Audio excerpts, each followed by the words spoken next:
নমস্কাৰ, এই মুহূৰ্তত আহি পৰিছে ৰাজ্যবাসীৰ বাবে কেইবাটাও বিগ ব্ৰেকিং নিউজ। আজিৰ এই 5 মিনিটৰ ভিডিঅ'টোৰ যোগেদি বহুকেইটা গুৰুত্বপূৰ্ণ খবৰ যুগুত হৈছে আৰু নিতৌ এনেকুৱা ধৰণৰ খবৰসমূহ পাই থাকিবলৈ হ'লে চেনেলটো ছাবস্ক্ৰাইব কৰি ভিডিঅ'টোত এটাকৈ লাইক কৰি আমাক উৎসাহিত কৰিবলৈ নাপাহৰিব। দৰ্শকসকল, আজিৰ প্ৰথমটো খবৰে হৈছে এটা গুৰুত্বপূৰ্ণ খবৰ। নগদ ধন উলিওৱাৰ ক্ষেত্ৰত GST নাই, প্ৰতিমাহে 10টা ATM লেনদেন বিনামূলীয়া। সংসদত বিভ্ৰান্তি দূৰ কৰিলে বিত্তমন্ত্ৰী নিৰ্মলা সীতাৰমণে। বেংকৰ চেকবুকত GST আছে নেকি? চৰকাৰে ATM লেনদেনৰ খৰচো বৃদ্ধি কৰিছে নেকি? সংসদত বিৰোধীৰ প্ৰশ্নৰ উত্তৰ দি থকাৰ সময়তে এই সকলোবোৰ প্ৰশ্নৰ উত্তৰ দিছিল নিৰ্মলা সীতাৰমণে। সংসদত বিৰোধীয়ে উত্থাপন কৰা কেইবাটাও প্ৰশ্নৰ উত্তৰ দি তেওঁ কয় যে মোৰ চিন্তা হৈছে যে GST সম্পৰ্কে বহু ভুল ধাৰণা সমগ্ৰ দেশতে বিয়পি পৰিছে। ইয়াক স্পষ্ট কৰাৰ প্ৰয়োজন আছে। সংসদত এটা প্ৰশ্ন উত্থাপন হৈছিল যে বেংকৰ পৰা গ্ৰাহকে লাভ কৰা চেকবুকত কেন্দ্ৰীয় চৰকাৰে GST কাৰ্যকৰী কৰিছে নেকি? আজি সংসদত সেই বিষয়টো স্পষ্ট কৰি দিয়ে কেন্দ্ৰীয় বিত্তমন্ত্ৰী নিৰ্মলা সীতাৰমণে। তেওঁ কয় যে এয়া গ্ৰাহকৰ ওপৰত আৰোপ কৰা কৰ একেবাৰেই নহয়। বেংকে প্ৰিণ্টিং কোম্পানীৰ পৰা কিনা চেকবুকত GST থাকে, ফলত বেংকে প্ৰিণ্টিং কোম্পানীক ধন দিয়ে। কাৰণ প্ৰিণ্টিং কোম্পানীয়ে যিসকলে প্ৰিণ্টিং কৰি আছে তেওঁলোকে চেকবুকখন বজাৰৰ পৰা কাগজ চিয়াহী কিনিব লাগিব, মেচিন কিনিব লাগিব। তেওঁলোকে এই সকলোবোৰৰ ওপৰত GST দি আছে, সেয়া এই সিদ্ধান্ত। ইয়াৰ উপৰিও প্ৰতিমাহে ATMৰ গ্ৰাহকে কিমান বা বিনামূলীয়া লেনদেন কৰিব পাৰে সেই সন্দৰ্ভতো বিতৰ্কৰ সৃষ্টি হৈছে। বিত্তমন্ত্ৰী নিৰ্মলা সীতাৰমণে কয়, চৰকাৰে স্পষ্ট কৰি দিছে যে একাউণ্ট থকা বেংকত গ্ৰাহকে সেই বেংকৰ ATMৰ পৰা প্ৰতিমাহে 5টাকৈ বিনামূলীয়া লেনদেন কৰিব পাৰে। তেওঁ আন বেংকৰ ATMৰ পৰাও প্ৰতিমাহে 5টা লেনদেন বিনামূলীয়াকৈ কৰিব পাৰে। মুঠ 10টা লেনদেন বিনামূলীয়াকৈ কৰিব পাৰে। মেট্ৰ' চহৰতো এই নিয়মটো আছে, কিন্তু কিছুমান ক্ষেত্ৰত 3টা লেনদেনৰ নিয়মো আছে। কিন্তু মধ্যবিত্ত শ্ৰেণীৰ ওপৰত হেঁচা নিদিয়াকৈ লেনদেনৰ সংখ্যা 5টাত ৰখা হৈছে। 2 নম্বৰ খবৰটি হৈছে এটা বিগ ব্ৰেকিং নিউজ। বুধবাৰে পৃথিৱীলৈ আহিব পাৰে সৌৰ ধুমুহা, বিজ্ঞানী মহলতো তোলপাৰ। বিজ্ঞানীসকলে কেইদিনমান আগতে পৃথিৱীৰ মুখামুখি সৌৰপৃষ্ঠত এটা নতুন সৌৰ কলংক দেখিছিল। তেওঁলোকে আশংকা কৰিছিল যে এই সৌৰ কলংকৰ বাবে সৌৰ ধুমুহাৰ সৃষ্টি হ'ব।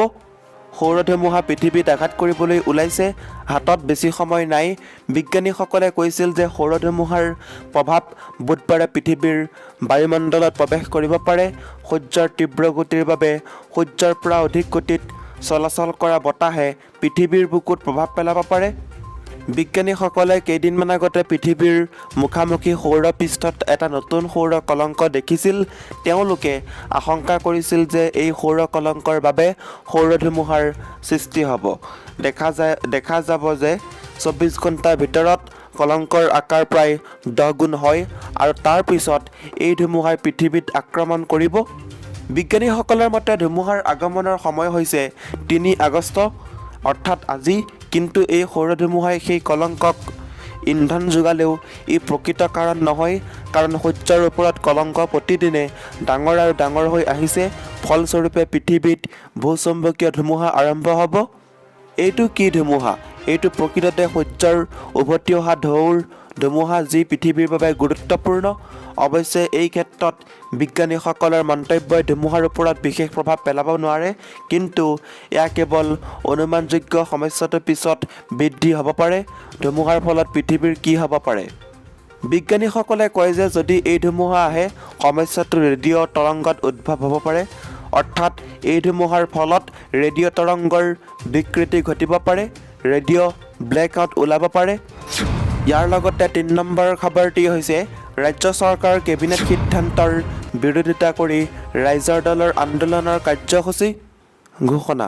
শিক্ষাৰ মাধ্যমক লৈ ৰাজ্য চৰকাৰৰ সিদ্ধান্ত অবৈজ্ঞানিক, অযুক্তিকৰ। গুণগত শিক্ষাৰ মান দিব নোৱাৰা চৰকাৰ মাধ্যমক দোষাৰোপ মুখ্যমন্ত্ৰী হিমন্ত বিশ্ব শৰ্মাক উভতি ধৰিলে ৰাইজৰ দলৰ সভাপতি অখিল গগৈ। অখিল গগৈয়ে কয় যে ৰাজ্যৰ চৰকাৰী বিদ্যালয়ত আন্তঃগাঁথনি শিক্ষক শিক্ষক প্ৰশিক্ষণকে ধৰি এবুৰি সমস্যা। দীৰ্ঘদিনীয়া শিক্ষা বিভাগৰ মন্ত্ৰী এতিয়া ৰাজ্যৰ মুখ্যমন্ত্ৰী। তাৰ পিছতো ৰাজ্যত গুণগত শিক্ষা প্ৰদানৰ বাবে আৰম্ভ নহ'ল বিপ্লৱ। বিপৰীতে শাল এৰি শিয়াল খেদা কামত চৰকাৰ নিয়োজিত বুলি অভিযোগ কৰে অখিল গগৈ। মুখ্যমন্ত্ৰী হিমন্ত বিশ্ব শৰ্মাক অখিল গগৈ প্ৰত্যাহ্বান জনাই কয়, ৰাজ্যৰ কোন ইংৰাজী মাধ্যমত শিক্ষা লাভ কৰা প্ৰাৰ্থীয়ে প্ৰশাসনিক সেৱাৰ চাকৰি পাইছে। বিপৰীতে অসমীয়া মাধ্যমত শিক্ষা লাভ কৰি চাকৰি পোৱাৰ তালিকা তেওঁৰ হাতত আছে বুলি অখিল গগৈয়ে প্ৰশ্ন কৰিছে। অখিল গগৈৰ মতে তেওঁ ইংৰাজী ভাষাৰ বিৰোধী নহয়। মাতৃভাষাত পাঠদান কৰাৰ সময়ত মাতৃভাষাৰ লগতে ইংৰাজীত দিয়ক বিজ্ঞান আৰু গণিতৰ সূত্ৰ বা শব্দ, কিন্তু মাধ্যম কেতিয়াও ইংৰাজী হ'ব নোৱাৰে। নতুন ৰাষ্ট্ৰীয় শিক্ষানীতিৰ পৰিপন্থী এনে সিদ্ধান্তৰ বিৰোধিতা কৰি ৰাইজৰ দলে প্ৰতিবাদৰ কাৰ্যসূচী ঘোষণা কৰে। প্ৰথমে চৰকাৰী কেবিনেটত সিদ্ধান্ত বাতিলৰ দাবীত মুখ্যমন্ত্ৰী আৰু শিক্ষামন্ত্ৰীলৈ দাবী সম্বলিত এক আবেদন পত্ৰ প্ৰদানৰ উপৰি বুধবাৰে ৰাইজৰ দলৰ সভাপতিয়ে এঘণ্টীয়া প্ৰতিবাদী কাৰ্যসূচী ঘোষণা কৰে। ইয়াৰ লগতে 4 আগষ্টত গুৱাহাটী আৰু ডিব্ৰুগড়ত মানৱ শৃংখল কাৰ্যসূচী ঘোষণা ৰাইজৰ দলৰ।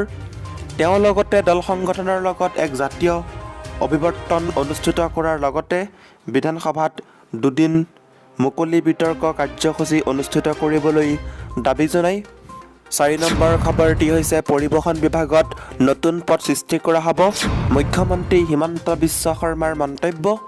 পৰিবহণ বিভাগৰ কাম কাজ সন্দৰ্ভত মুখ্যমন্ত্ৰী হিমন্ত বিশ্ব শৰ্মাৰ পৰ্যালোচনা বৈঠক আগন্তুক 15 আগষ্টৰ পৰা অনলাইন যোগে আগবঢ়োৱা হ'ব।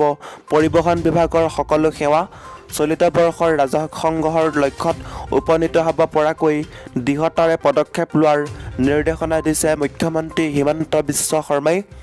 মুখ্যমন্ত্ৰী ডক্টৰ হিমন্ত বিশ্ব শৰ্মাই আজি পৰিবহণ মন্ত্ৰী পৰিমল শুক্লবৈদ্যক লোক নিৰ্মাণ বিভাগ আৰু পৰিবহণ বিভাগৰ সৈতে এক যুটীয়া বৈঠক অনুষ্ঠিত কৰিবলৈ নিৰ্দেশনা দিয়ে, যাতে পথ দুৰ্ঘটনাটোৰ পৰিঘটনা হ্ৰাস কৰিবলৈ দুৰ্ঘটনা প্ৰৱণ অঞ্চলত প্ৰয়োজনীয় সুৰক্ষা নীতি প্ৰৱৰ্তন কৰাটো নিশ্চিত কৰিব পৰা যায়। উল্লেখ্য যে যোৱা মঙলবাৰে জনতা ভৱনত মুখ্যমন্ত্ৰী হিমন্ত বিশ্ব শৰ্মাৰ সভাকক্ষত জিলা পৰিবহণ বিষয়াসকলৰ সৈতে পৰিবহণ বিভাগৰ পৰ্যালোচনামূলক বৈঠকত অংশগ্ৰহণ কৰে মুখ্যমন্ত্ৰী ডক্টৰ হিমন্ত বিশ্ব শৰ্মাই। বৈঠকত মুখ্যমন্ত্ৰীয়ে পৰিবহণ মন্ত্ৰী পৰিমল শুক্লবৈদ্যক বিভাগসমূহৰ সৈতে বৈঠকত মিলিত হৈ দুৰ্ঘটনা প্ৰৱণ অঞ্চলসমূহত সংঘটিত পথ দুৰ্ঘটনাসমূহ মূল্যায়ন আৰু বিশ্লেষণ কৰি বহুমূলীয়া জীৱন সুৰক্ষিত কৰিবলৈ অধিক সুৰক্ষা নীতি প্ৰৱৰ্তন কৰিব পৰাকৈ পৰামৰ্শ লৈ সেই দিশত কাৰ্যকৰীমূলক ব্যৱস্থা গ্ৰহণ কৰিবলৈও নিৰ্দেশনা দিয়ে। তদুপৰি দুৰ্ঘটনা সংক্ৰান্তীয় মৃত্যুৰ সংখ্যাৰ প্ৰতি লক্ষ্য ৰাখি মুখ্যমন্ত্ৰীয়ে বিগত এবছৰত পথ দুৰ্ঘটনাত 100 জনতকৈ অধিক লোকৰ মৃত্যু হোৱা জিলাসমূহত সংশ্লিষ্ট জিলাখনৰ উপায়ুক্তগৰাকীক এখন সভা অনুষ্ঠিত কৰিবলৈ কয়।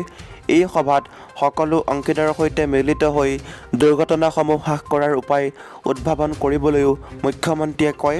উক্ত বৈঠক অনুষ্ঠিত কৰাৰ সন্দৰ্ভত মুখ্যমন্ত্ৰীৰ পৰা জিলা উপায়ুক্তসকললৈ এখন পত্ৰ প্ৰেৰণ কৰা হ'ব বুলিও তেওঁ উল্লেখ কৰে। আজিৰ এই ভিডিঅ'টোৰ মাধ্যমেৰে আপোনালোকক বহুকেইটা গুৰুত্বপূৰ্ণ খবৰ দিব চেষ্টা কৰিলোঁ। যদি খবৰকেইটা শুনি ভাল লাগিছে লাইক কৰিব, শ্বেয়াৰ কৰিব, চেনেলটো ছাবস্ক্ৰাইব কৰিবলৈ নাপাহৰিব। এনেকুৱা ধৰণৰ গুৰুত্বপূৰ্ণ খবৰ নিতৌ পাই থাকিবলৈ। ধন্যবাদ।